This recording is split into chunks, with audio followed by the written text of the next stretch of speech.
Здравствуйте, мои дорогие! С роликсом на руках в бирюзовых тонах я начну просмотр VR с помощью айфошки-крошки.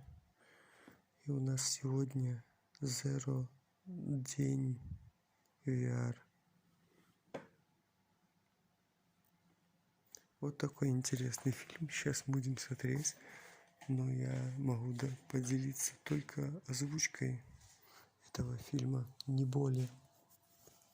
Начнем.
Today, two of Iran's top nuclear scientists were targeted by hit squads. Separate bomb attacks in the It is the capital latest in Tehran. a string of attacks.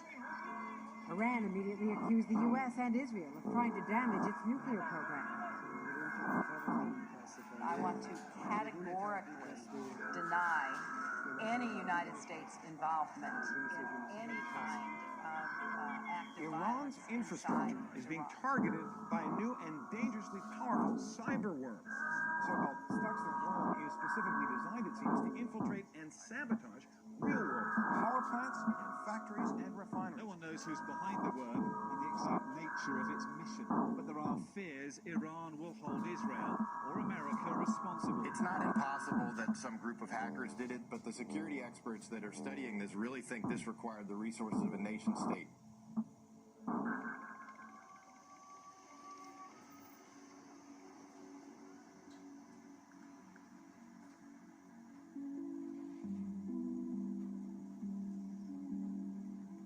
Natanz is just in the middle of the desert. When they were building it in secrecy, they were calling it Desert Irrigation Facility. There is a lot of artillery and air force. It's better protected against attack from air than any other nuclear installation I have seen. So this is deeply underground. A centrifuge. You feed uranium in and you have a cascade, thousands of centrifuges, and from the other end you get enriched uranium out. It separates the uranium based on spin, the rotors. It spins so fast, 300 meters per second, the same as the velocity of sound. These are tremendous forces, and as a result, the rotor, it twists, looks like a banana at one point of time. So it has to be in balance because any small vibration, it will blow up. So a centrifuge, it's driven by an electrical motor. And the speed of this electrical motor is controlled by another PLC, by another programmable logic controller. Centrifuges spin at incredible speeds. about 1,000 hertz. They have a safe operating speed, 63,000 revolutions per minute. Stuxnet caused the uranium enrichment centrifuges to spin up to 1,400 hertz. Up to 80,000 revolutions per minute.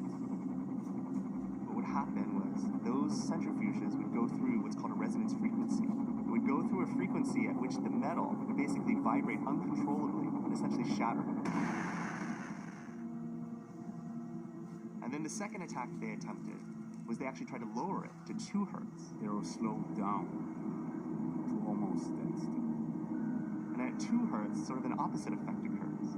You can imagine a kid's top, a toy top that you spin, and as the top begins to slow down, it begins to wobble at the very end. That's what would happen to these centrifuges. They begin to wobble and essentially shatter and fall apart. Here is a piece of software that should only exist in the cyber realm, and it is able to affect physical equipment in a plant or factory and cause physical damage. Real-world physical destruction. At that time, things became very scary to us. Here you had malware potentially killing people. It wasn't lost on us that there were probably only a few countries in the world that would want and have the motivation to sabotage Iranian's nuclear enrichment facility. So at Symantec, we have probes. We've actually seen infections of Stuxnet all over the world. It spread to any Windows machine in the entire world. In France, Germany, We had these organizations inside the United States in charge of industrial control facilities saying, we're infected, what's going to happen? Could have very dire consequences. There was a deadline coming up where this threat would trigger and suddenly would like turn off. The secretary informed the White House, inform the other departments.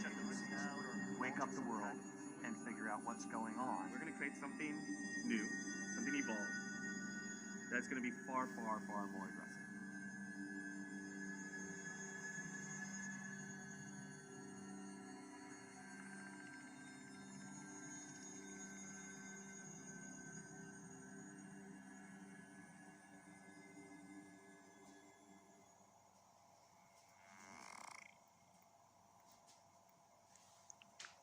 Stuxnet wasn't just an evolution. It was really a revolution in the threat landscape. We realized that we needed to do what we call deep analysis. Pick apart the threat, every single byte, every single 0 and 1, and understand everything that was inside of it. When looking at the Stuxnet code, it's 20 times the size of the average piece of code, but contains almost no bugs inside of it. And it's extremely rare. Malicious code always has bugs inside of it. This wasn't the case with Stuxnet. It's dense, and every piece of code does something, and does something right in order to conduct its attack. One of the things that surprised us was that Stuxnet utilized what's called a zero-day exploit. A zero-day exploit is an exploit that nobody knows about except the attacker. So there's no protection against it. There's been no patch released. There's been 0 days protection, against it. That's what attackers value, because they know 100% if they have this 0-day type of exploit, they can get in wherever they want. We became more worried because immediately we discovered more 0 days. And again, these 0 days are extremely rare. The next very big surprise came when we infected our lab system. We figured out that the malware was probing the controllers. It was quite picky on its target.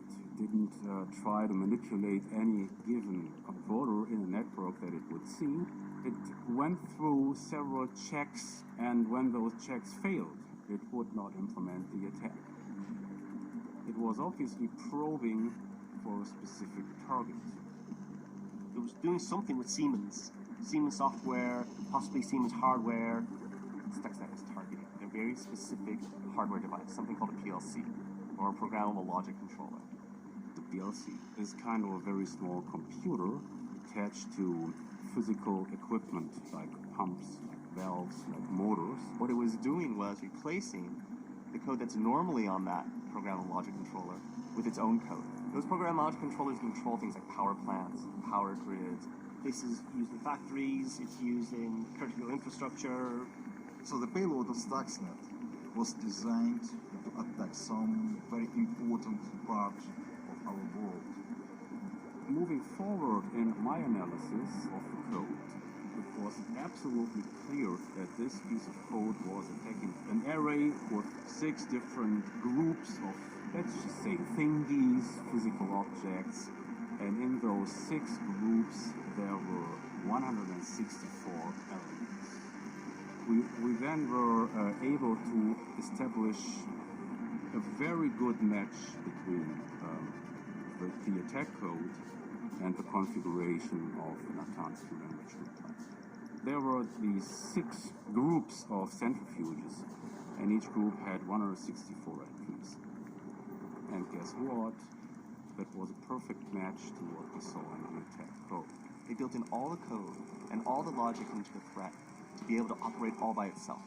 It had the ability to spread by itself. It had the ability to figure out, do I have the right PLCs? Have I arrived in Natanz? Am I at the target? And when it's on target, it executes autonomously. That also means you cannot call off the attack.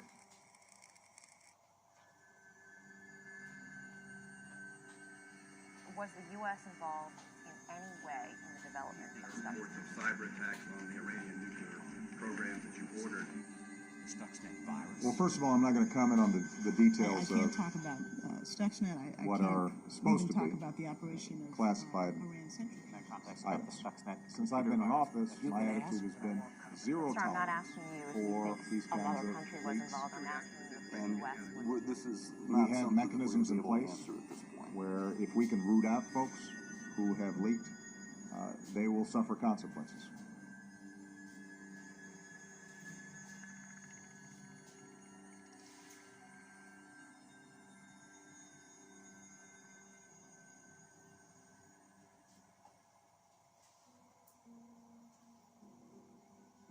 It's a covert operation.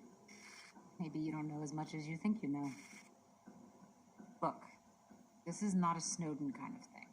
I think what he did was wrong. He went too far. He gave away too much.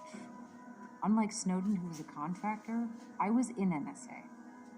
I believe in the agency, so what I'm willing to give you will be limited, but we're talking because everyone's getting this story wrong, and we have to get it right.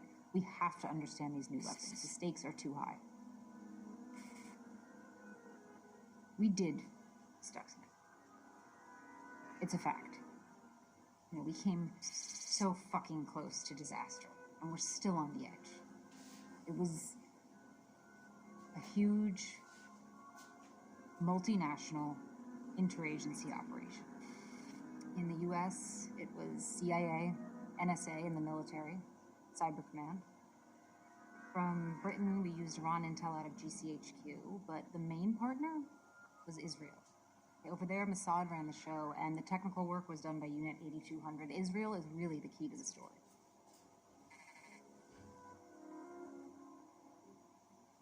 The Natanz attack, and this is out there already, is called Olympic Games, OG. We tried out different attack vectors. We ended up focusing on ways to destroy the rotor tubes. In the tests we ran, we blew them apart. And the first time we introduced the code into Natanz, we used human assets. Maybe CIA, more likely Mossad. Our team was kept in the dark about the tradecraft. What we had to focus on was to write the code so that once inside, the worm acted on its own. But the cyber delivery systems were tricky. If they weren't aggressive enough, they wouldn't get in. If they were too aggressive, they could spread and be discovered. But what NSA did was always low-key and subtle. The problem was that Unit 8200, the Israelis, kept pushing us to be more aggressive. Instead of hiding, the code started shutting down computers, so naturally people noticed. And it spread all over the world.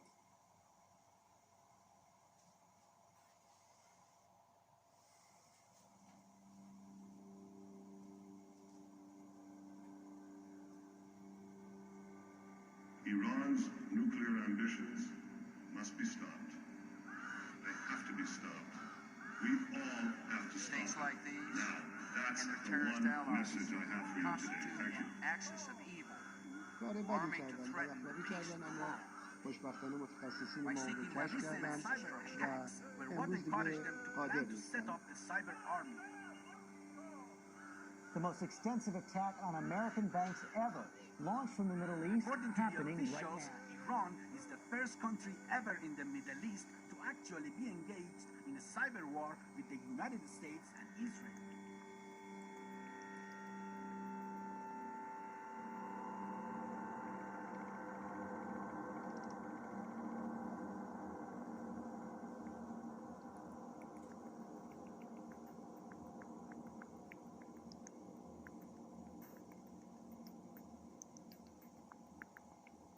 There are unintended consequences of the Stuxnet attack. You wanted to cause confusion and damage to the other side, but then the other side can do the same to you. In international law, when some country or a coalition of countries target a nuclear facility, it's an act of war. If you are a youth and you see assassination of a nuclear scientist, your nuclear facilities are getting attacked, wouldn't you join your national cyber army? Well, many did. And that's why today Iran has one of the largest cyber armies in the world. The monster turned against its creator, and now everyone is in this game. Very quickly, Iran sent a message to the United States. Very sophisticated message. And they did that with two attacks. First, they attacked Saudi Aramco, the biggest oil company in the world, and wiped out every piece of software, every line of code on 30,000 computer devices. Then, Iran did a surge attack on the American banks. People sat around in the White House Situation Room and said, the Iranians have sent us a message, which is essentially, stop attacking us in cyberspace the way you did at Natanz with Stuxnet. We can do it too. Iran's number of centrifuges went up exponentially to 20,000, with a stockpile of about 10,000 tons of low-enriched uranium. These are high numbers. Iran's nuclear facilities expanded with the construction of Fordo and other highly protected facilities. President Obama said to the senior leadership, he told me it wouldn't get out of the network. It did. He told me the Iranians would never figure out it was the United States. They did. He told me it would have a huge effect on their nuclear program, and it didn't. So, ironically, cyber warfare, assassination of its nuclear scientists, economic sanctions, political isolation. Iran has gone through A to X of every coercive policy that the US, Israel, and those who ally with them have placed on Iran. And they have actually made Iran's nuclear program more advanced today than it was ever before.